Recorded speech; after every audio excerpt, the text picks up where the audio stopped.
এভাবে বেশ ঝালঝাল মুখরোচক করে বানিয়ে নিন আলু পটলের রসা। পটল যারা পছন্দ করে না তারাও দেখবেন একবারের জায়গায় দুবার চেয়ে নিচ্ছে। এর জন্য পটল তো অবশ্যই লাগবে। বেশ বড় বড় সাইজের পটল নিয়ে নিতে হবে, আর পটলগুলোকে 3 টুকরো করে কেটে নিতে হবে, আর আলুটা নিয়ে নিতে হবে ডুমো ডুমো করে কেটে। এবার প্রথমেই কড়াইতে সর্ষের তেল গরম করে তাতে দিয়ে দিচ্ছি আলুর টুকরোগুলো। আলুটা বেশ ভালো করে ভেজে নেব লালচে করে। যে কোনো সবজি রান্নার ক্ষেত্রে যদি তেলে ভালো করে ভেজে নেওয়া হয় তাহলে কিন্তু মশলাপাতিগুলো খুব সুন্দরভাবে ইনসিস্ট করে সবজির মধ্যে। আলুটা বেশ লালচে করে ভাজতে ভাজতে এর মধ্যে দিয়ে দিচ্ছি সামান্য একটু হলুদ গুঁড়ো। এতে দেখতে বেশ সুন্দর একটা রং আসবে। নুনের ব্যবহার আপাতত করছি না, পরে একেবারে মশলা কষানোর সময় করব। এখানে তাই শুধুমাত্র হলুদ গুঁড়োটাই দিলাম। আলুটা কিন্তু ভাজা হয়ে গিয়েছে। গ্যাসের ফ্লেমটা মিডিয়াম টু হাইতে রেখে আলুটা ভেজে নিয়েছি। এবার আলুগুলো তুলে নেব। অবশ্যই কিন্তু আগে আলুটাকে ভেজে নিতে হবে, তারপরেই পটল ভাজতে হবে। তার কারণ আগে যদি পটল ভেজে নেওয়া হয় তাহলে তেলের পরিমাণও অনেকটা কমে যাবে আর কড়াইটা কালো হয়ে যাবে। সেজন্য আগে আলুটা ভেজে নেওয়ার পর ভেজে তুলে নিয়ে তারপর পটলের টুকরোগুলো দিয়ে দেব ভাজার জন্য। যেহেতু হলুদ দিয়েছিলাম তাই দেখুন তেলটা বেশ একটু হলদে হলদে হয়ে গিয়েছে। এবার এতে পটলটা দিয়ে দিলে পটলে এমনি সুন্দর একটা রং চলে আসবে, তাই পটলে আর আলাদা করে নুন হলুদ কোনো কিছু মাখানোর প্রয়োজন নেই। আর এখন যেহেতু পটল নতুন নতুন উঠছে তাই পটলগুলো বেশ নরম ছিল। পটলটাও এবার ভালো করে ভেজে নিতে হবে।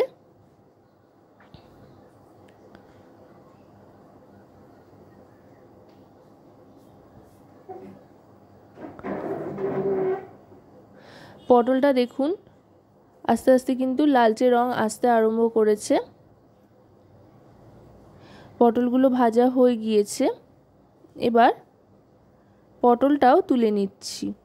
দেখুন পটল ভাজার পর কিন্তু তেলের পরিমাণ একেবারেই কমে গিয়েছে।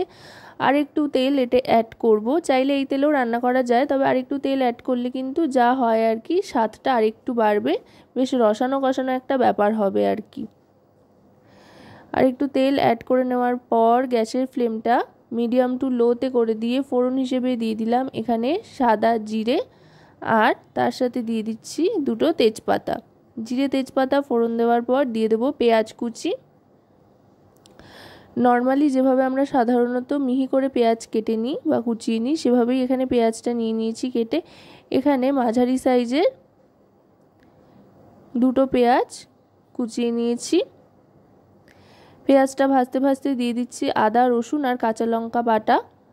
কাঁচা লঙ্কা বাটা দিলাম, এতে করে ঝালের পরিমাণটা বেশ অনেকটা বাড়বে। এই রেসিপিটা বেশ ঝাল ঝাল খেতে ভালো লাগে, তবে যারা খুব বেশি ঝাল পছন্দ করেন না তারা চাইলে কাঁচা লঙ্কা কুচি বা চেরা কাঁচা লঙ্কাও ব্যবহার করতে পারেন, তাতে কাঁচা লঙ্কার ফ্লেভারটা আসবে, খুব একটা ঝাল হবে না।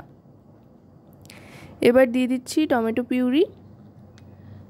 4 থেকে 6 চামচ মতো টমেটো পিউরি মোটামুটি দিয়ে দিচ্ছি, যাতে গ্রেভিটা বেশ একটু থিক হয়। সেই জন্য টমেটো বাটার ওপরেই কিন্তু গ্রেভিটা নির্ভর করছে, তাই একটু বেশি করে টমেটো বাটাটা দিয়ে দিলাম। টমেটো বাটাটা দিয়ে ভালো করে কষিয়ে নেব। টমেটোর কাঁচা গন্ধটা চলে যাওয়া পর্যন্ত রান্না করতে থাকতে হবে। গ্যাসের ফ্লেমটা লোতে রেখে, যেহেতু মশলা কষাচ্ছি তাই গ্যাসের ফ্লেমটা কিন্তু লোতে রেখে একটু সময় নিয়ে মশলা কষাতে হবে। এখন সমস্ত গুঁড়ো মশলাগুলো দিয়ে দিচ্ছি। হলুদ গুঁড়ো, কাশ্মীরি রেড চিলি পাউডার, পরিমাণ মতো নুন, আর রোস্টেড ধনে জিরে গুঁড়ো। কাশ্মীরি রেড চিলি পাউডারটা একটু বেশি করে দিলাম, এতে করে সুন্দর একটা রং আসবে, খুব একটা ঝাল হবে না। যেটুকু যা ঝাল হবে কাঁচা লঙ্কা বাটার থেকে আসবে সেটা।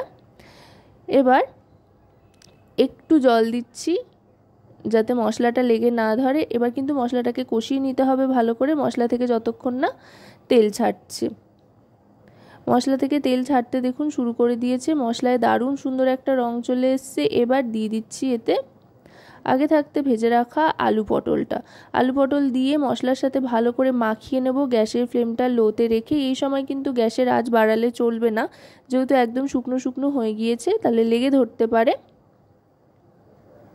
সবটা ভালো করে মিশিয়ে নেওয়ার পর দিয়ে দেব পরিমাণ মতো জল। খুব বেশি জল দেওয়ার প্রয়োজন নেই আপাতত। মোটামুটি সবজিগুলো আধ ডোবা হয়, এরকম জল দিলেই যথেষ্ট, যেহেতু সেদ্ধর জন্য জল দিচ্ছি। আর আলু পটল আগে থাকতেই যেহেতু ভাজা রয়েছে তাই খুব তাড়াতাড়ি কিন্তু সেদ্ধটা হয়ে যাবে। এবার গ্যাসের ফ্লেমটা মিডিয়াম টু লোতে রেখেই ঢাকনা চাপা দিয়ে দেবো। মোটামুটি 2 মিনিট মতো ঢাকনা চাপা দিয়ে রাখলেই কিন্তু হবে। দেখুন এখনই দেখতে কতটা লোভনীয় লাগছে। মিনিট 2 বাদে ঢাকনাটা সরিয়ে নিচ্ছি। দেখুন গ্রেভিটা কিন্তু ফুটতে আরম্ভ করেছে টকবক করে, আর আলু পটল সমস্তটা খুব সুন্দরভাবে সেদ্ধ হয়ে গিয়েছে। গ্রেভিটা আরেকটু ঠিক হয়ে আসা পর্যন্ত কিন্তু রান্না করতে থাকতে হবে মিডিয়াম টু লো ফ্লেমে। আশা করব রেসিপিটি আপনাদের ভালো লাগবে। ভালো লাগলে অবশ্যই রান্নাবাটি চ্যানেলটিকে সাবস্ক্রাইব করে লাইক শেয়ার কমেন্টের মাধ্যমে আমাদের পাশে থাকবেন, আর পাশে থাকা বেল আইকনটি অন করে দেবেন সবার আগে সমস্ত রকম নতুন রান্নার নোটিফিকেশান পাওয়ার জন্য, কারণ আপনাদের নিয়ে আপনাদের জন্যই কিন্তু আমাদের চ্যানেল রান্নাবাটি। এবার দিয়ে দিলাম স্বাদ মতো চিনি। চিনিটা এই কারণেই দিলাম, এতে করে স্বাদে একটা ব্যালেন্স আসবে। আর হাফ চামচ মতো দিয়ে দিলাম এখানে ছোট চামচের শাহি গরম মশলার গুঁড়ো দিয়ে এবার পুরোটা ভালো করে মিশিয়ে নেব। যেহেতু গরম মশলা ফোড়নে দিইনি তাই এখন দিয়ে দিলাম শাহি গরম মশলার গুঁড়ো ছোট চামচের হাফ চামচ দিয়ে ভালো করে মিশিয়ে 1 মিনিট মতো এটাকে স্ট্যান্ডিং টাইমে রেখে দেব। তাতে করে কিন্তু দারুণ সুন্দর একটা ফ্লেভার আসবে আর সমস্ত মশলাপাতিগুলো খুব সুন্দরভাবে আলু পটলের মধ্যে ঢুকে যাবে। এবার এটা সার্ভ করে দিচ্ছি। গরম গরম ভাত কিংবা রুটি, লুচি, পরোটা যে কোনো কিছুর সাথে খেতে কিন্তু অসাধারণ লাগে আলু পটলের রসার এই রেসিপি।